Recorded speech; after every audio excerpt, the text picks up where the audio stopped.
Okay, kita teruskan ya. InsyaAllah.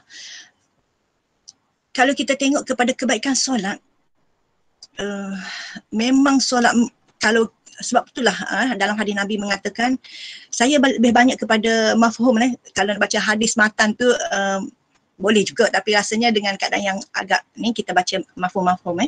Walaupun tidak macam mafhum yang tepat, kita ambil yang apa yang isi-isi penting daripada hadis tu. Dalam hadis Nabi menyuruh kita ajar anak-anak kita ataupun kanak-kanak di usia 7 tahun. Okey, di 7 tahun mengajar mereka bersolat. Bila umur dia 10 tahun baru kita 9 tahun baru kita rotan kalau tidak bersolat. Jadi kalau kita tengok sebenarnya daripada kecil dalam umur 3 tahun, 4 tahun, 5 tahun, 6 tahun, 7 tahun pun memang boleh juga kita ajar dia bersolat. Atau mungkin dalam keadaan masa kecil-kecil tu, dia orang ambil wuduk tak sempurna pun tak apa. Tak ambil wuduk pun tak apa masa dia kecil-kecil. Masa dia umur 7 tahun, barulah kita ajar dia sempurna wuduk, dia sempurna solat. Bacaan dia pun macam mana pun, Fatihah saja pun tak apa, makin baik doa iftitah dan seterusnya. Maknanya kita ke arah lebih baik di usia 7 tahun, 8 tahun, 9 tahun tu barulah kita kena ambil tindakan lah kalau tidak bersolat. Jadi kenapa Islam telah menitik beratkan sangat tentang solat ni? Dan saya telah jumpa satu buku memang menyebut tentang kebaikan. Kita ajar solat ni secara automatiknya nilai-nilai baik akan dapat. Saya akan sebut beberapa. Yang pertama sekali, solat ni, kebaikan solat ni mengajar kita disiplin waktu. Kalau boleh catat, memang disiplin waktu. Kenapa disiplin waktu? Sebab solat telah menetapkan waktu dia. Contohnya kalau subuh ni, pukul berapa? Subuh sekarang ni, 5.52 contoh lebih kurang, 5.52. Zuhur, pukul 1.15 gitu lebih kurang. Saya pun anggap gitulah sebab dekat rumah dekat surau dekat masjid ni kita tunggu azan lah. Sebenarnya kalau tengok waktu solat pun dah boleh solat. Asar 4.40.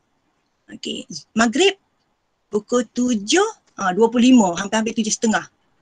Isyak 8.40. Memang kita akan ingat waktu-waktu solat tu. Hati kita akan macam ada tali terikat dengan waktu-waktu solat. Jadi begitulah kita didik oleh solat ini menjaga waktu. Menjaga waktu ataupun mendisiplinkan diri kita dengan waktu. Maksudnya, hari ini sekolah menetapkan waktu hadir ke sekolah adalah pukul 7.30 kena masuk, ataupun dia kata 7.20 kena hadir sekolah. Kan 7.30 dah kena ambil nama siapa yang lewat. Okey, itu sekolah.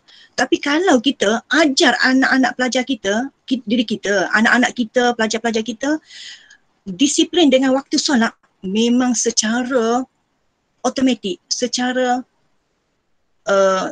pasti mereka akan disiplin dengan waktu sekolah. Maksudnya kalau pelajar-pelajar tu jaga waktu solat, disiplin dengan waktu solat secara wajib lah kita kata, memang secara pastinya, secara apa yang cakap, cara gitu kan, secara boleh kata secara automatik lah mereka akan terbiasa dengan waktu hadir ke sekolah tu, tepat pada waktu dia. Kalau anak-anak murid itu biasa melewatkan waktu, tidak jaga waktu solat, secara automatik dia juga mereka tidak akan jaga waktu-waktu hadir ke kelas. Memang terbukti. Saya pernah tanya pelajar-pelajar, kalau yang datang lambat kelas kan, kita tanya, okey, kelas pukul 7.45, pukul 8 suku baru sampai. Ni contohlah ke tempat saya kerja. Tapi kalau di sekolah dulu pun sama.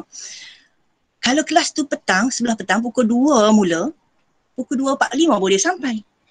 Kalau kelas tu mula 2.30, hampir-hampir pukul 3 baru sampai. Memang saya akan tanya setiap kali saya pelajar-pelajar masuk yang lambat-lambat tu, saya akan tanya, okey, kenapa lambat? Dia bercakaplah baru bangun, ataupun dia cakaplah sakit perut dan sebagainya. Bila saya tanya je, solat subuh tadi pukul berapa? Dia tak terjawab lah, dia akan diam, dia akan tersengih-sengih, dia macam agak susah nak jawab. Bila kita tanya berkali-kali kan, tanya, cakap je lah berapa solat subuh tadi. Memang dia akan jawab dengan perlahan. Dia cakap solat pukul 7. Solat pukul 7 suku. Dah lambat. Maksudnya dalam hati kita, subhanallah, masya Allah, macam mana ni? Macam mana ni kan? Tu kalau pelajar-pelajar kita yang nak jadi cikgu kan. Sama juga pelajar-pelajar di sekolah menengah. Lagi-lagi sekolah rendah. Itulah isu-isu yang memang kita kena fikirkan bersama. Sebab itulah kalau saya sejujurnya saya kalau praktikum pelajar-pelajar yang berlatih pergi mengajar di sekolah, saya akan minta secara peribadinya, saya kata minta guru-guru pelatih bila masuk kelas, memang soalan pertama selain pada bagi salam dan doa tu, kena tanya, okey, pagi ni siapa solat subuh? Angkat tangan. Okey, ada separuh tak angkat tangan kan, tak solat subuh. Kita pun pujilah yang solat subuh ni. Alhamdulillah, tahniah pada mereka-mereka yang solat subuh. Yang tak solat subuh tadi, esok Ustaz nak tanya lagi. Solat subuh ke tak. Jadi semua yang tak solat subuh ni, esok pastikan kena solat subuh, kena bangun. Bagilah semangat apa-apa. Bukan saja, kadang-kadang pelatih-pelatih ni kalau dia lebih kepada tanya, apa khabar semua, dah makan ke belum, dah mandi ke, contoh gitu kan. Kita cikgu-cikgu pendidikan Islam ni lebih, kita nak lebih tanya kepada solat tu lah. Jugalah, maknanya di samping kita tanya khabar mereka, kita tanya juga tentang solat mereka. Supaya dia selalu terasa solat ni wajib, dia terasa solat ni penting, terasa solat ni perlu. Sebab itu kebaikan untuk dia juga. Selain pada kita ni, amanah lah. Amanah kita mendidik mereka tunaikan solat. Itu. Okey. Jadi kalau itu pelajar, saya macam kita pekerja kan, pun sama. Memang sama. Kalau saya rasa lah kan, sama kan, siapa yang menjaga waktu solat itu secara peribadinya, secara automatiknya dia akan jaga juga waktu kerja dia. Dia datang punch in tu tepat waktu dia. Dia akan punch out tu pun tepat waktu dia. Biasa kita ni punch in agak lambat. Punch out tepat kan sebab nak balik. Tapi kalau boleh dua-dua. Punch in pun tepat, punch out pun tepat jugalah. Okey. Okey, itu satu. Mereka akan menjaga waktu solat. Selain pada tu, yang kedua adalah solat jemaah ni. Solat jemaah ni memberi kebaikan kepada kita, kepada semua orang yang menunaikan solat tu, iaitu patuh kepada pemimpin. Senang je. Kalau kita nak pelajar-pelajar kita patuh kepada kita, kita semua pekerja-pekerja pendidik-pendidik patuh kepada majikan kita, pengetua kita ke, pengarah kita ke, rakyat biasa nak patuh kepada pemimpin. Sebenarnya solat itu telah mendidik kita patuh kepada imam. Maknanya makmum ni patuh kepada imam. Di situ di samping tanpa sedar sebenarnya kalau kita baca buku-buku, rupanya solat telah mendidik kita patuh kepada pemimpin, makmum patuh kepada imam. Tak boleh mendahului. Kalau dahului dalam 3 kali dah batal. Maknanya kena ikut. Macam mana keadaan pun kena ikut. Lama pun kena tunggu. Macam tu. Jadi tanpa sedar, maknanya kalau kita terapkan solat berjemaah dengan pelajar-pelajar kan, dia akan patuh pada pengawas, patuh pada ketua kelas macam tu. InsyaAllah akan mendatangkan dia punya nilai-nilai yang baik. Dan kisah, kalau kita tengok, saya pernah baca satu kisah yang memang kita kena rasa bahagia dan takjub yang boleh dicerita dengan pelajar-pelajar kita. Satu kisah apa ya? Satu kisah dua pelancong, dua orang pelancong di dalam hotel di Mekah, dalam hotel kan. Dia tengok TV siaran langsung solat jemaah di Masjidil Haram. Masa tu solat tarawih. Jadi seorang pelancong ni dia tanya pelancong yang seorang lagi. Yang ni seorang ni bukan Muslim lah. Yang seorang lagi Muslim. Dia macam duduk dalam hotel yang sama. Jadi yang Muslim ni tanya, yang bukan Muslim tanya, you tengok ni, you tengok dalam TV ni, siaran langsung ni di Masjidil Haram ni, orang ramai ya, orang bulan Ramadan menunaikan solat tarawih ni memang ramai ya. Pengalaman saya pun pernah pergi bulan Ramadan, lagi-lagi akhir, memang sangat ramai. Jadi pelancong Muslim tu tanya kepada non-Muslim, dia tanya, you tengok kalau bilangan ramai semacam ni di Masjidil Haram ni, biasa agak-agak berapa lama dia orang ni nak susun satu barisan yang rapi. Dia rasa berapa lama? Dia pun tengok dengan bilangan yang ramai tu, pelancong non-Muslim tengok dalam TV tu, tengok, ish, agak ramai kan? Memang ramai sangat lah di dataran Baitillah tu kan, di dataran masjid tu.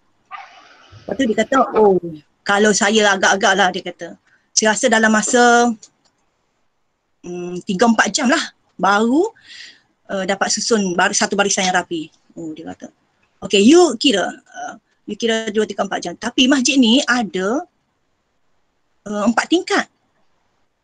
Dia pun non-Muslim tu dia berfikir, dia tahu, oh, kalau macam tu 3 jam kali 4 tingkat, maksudnya 12 jam. Dia bercakap lah, oh, agak-agak 12 jam lah untuk siapkan satu barisan yang rapi. Tak lama kemudian, tiba-tiba imam pun sebutlah, istau kan, istau bahasa Arab tu. Kalau Melayu kata, dapat-dapatkan soft. Tiba-tiba secara dalam masa tak sampai 2 minit, barisan yang rapi pun terbentuk. Bersaf-saf kan. 1 soft, 2 soft kan. Sekeliling Baitillah. Susun sangat cantik, sangat rapi, sangat kemas kan. Jadi pelancong non-Muslim tengok kan, tengok dia punya secara langsung kan, sangat kagum dan sangat takjub. Masya Allah, subhanallah kan, dalam hati dia lah, tak tahulah kita pun, dia tengok takjub, sehingga kan dia akhirnya dia memeluk Islam. Itu kisah lah yang saya baca dalam buku. Nak ceritanya, kita bagi cerita-cerita macam ni kepada pelajar-pelajar kita supaya dia orang rasa macam hebatnya solat ni kan, hebatnya solat ni, yang mesti dia antara orang yang menunaikan solat berjemaah di awal waktu. Bila sebut berjemaah ni memang tak dapat lari lah daripada awal waktu lah. Okay. Itu yang ketiga. Yang seterusnya, okay. Allah janjikan dalam hadis juga, Nabi kita sebut dalam hadis, sesiapa yang menjaga solat, Allah akan jaga kita. Maknanya, nak Allah jaga kita, jaga solat. Nak Allah jaga kita, kita jaga solat. Memang saya macam, saya di usia saya sekarang ni 45 tahun, suami saya agak sibuk sebelum ni lah, kerja sendiri, agak sibuk, outstation selalu seminggu 2 minggu. Jadi hidup tu agak sendiri, berdikari, uruskan anak dan sebagainya. Ada anak yang kita lahir pun ada tak sempat suami ada dekat sisi, suami outstation luar.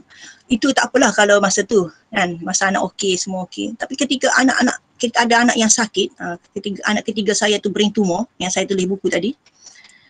Anakku brain tumor, anak ketiga.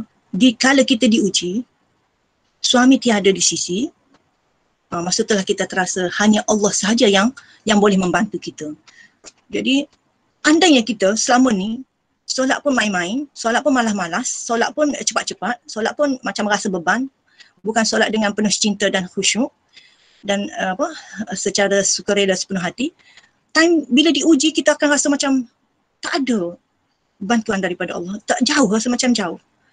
Jadi sebab kenapa bila kita susah baru nak ingat Allah, kenapa bila kita senang baru nak kita lupa Allah, macam tu. Jadi di atas itulah pengalaman-pengalaman tu kita pun berpegang, maknanya kita kena jaga solat, kalau boleh solat yang sempurna. Dan banyaklah kalau kita kan, Allah jaga kita, Allah jaga suami kita pun tak percaya orang lain kan, suami kita sayang kita seorang je. Seronok kan, orang perempuan ni seronok lah kalau suami jaga sayang kat isteri saja. Tinggalkan sayangkan isteri, tinggalkan. Okey. Nak tahu ke apa tua macam mana nak disayangi suami? Nak tahu? Rasa-rasa nak tahu tak petua macam mana nak disayangi suami? Nak tahu? Angguk. Nak tahu ke? Nak disayangi isteri pun tak apa juga. Nak Tapi kena tunggu di akhir rancangan. Yang akan ada di akhir rancangan, saya akan cerita macam mana petua yang suami dia memang pengetua saya.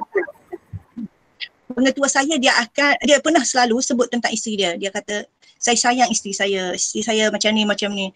Isteri saya first lover lah sebagainya kan, ataupun forever dan sebagainya. Saya sampai kata tanya-tanya, apakah yang isteri dia telah buat? Apakah isteri dia telah kan, yang sampai suami dia sebut-sebut dalam mesyuarat, sebut-sebut dalam perhimpunan. Akhirnya saya pergi tanya dengan isteri dia, saya tanya petua, dan isteri dia dah bagi jawapan kepada saya, bagi petua pada saya. Jadi kalau nak tahu, kena tunggu sampai di akhir rancangan ni lah. Boleh? InsyaAllah. Memang berharga ni, kalau bayar pun memang mahal. Tapi kita akan bagi percuma petang ni. Okay.